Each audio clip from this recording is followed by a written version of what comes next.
ایک روپیہ ایک مسجد 90 دن چیلنج کا آج 46واں دن، اور آج کے دن بہت سارے مستری مختلف شعبہ جات سے اس مسجد کے لیے کام کر رہے تھے۔ سب سے پہلے جو شٹرنگ کا فرسٹ فلور کا کام تھا وہ سارا مکمل ہو چکا ہے۔ اس کے علاوہ جنہوں نے سریا ڈالنا تھا انہوں نے سریا کی مکمل کٹائی کر دی ہے، اور انہوں نے فرسٹ فلور کے اوپر وہ سریا ڈالنا شروع کر دیا۔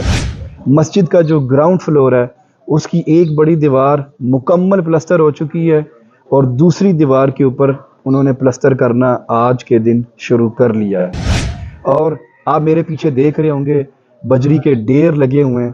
مسجد کی فرسٹ فلور کی کنکریٹ کے لیے ہمیں جتنی بھی بجری چاہیے تھی وہ یہاں پر پہنچ چکی ہے۔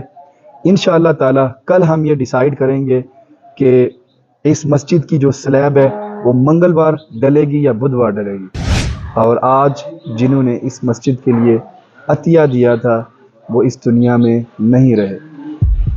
چند روز قبل محمد عارف صاحب پاڑیاں والی سے انہوں نے 10,000 روپے کا عطیہ اس مسجد کے لیے مختص کیا، اور انہوں نے ارادہ کیا کہ وہ خود یہاں پر آ کر اس مسجد کو وہ عطیہ پیش کریں گے، لیکن ان کا انتقال ہو گیا۔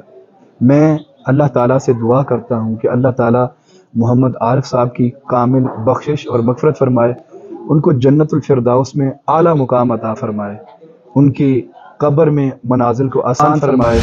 اگلی ویڈیو تک اجازت دیجیے، اللہ حافظ۔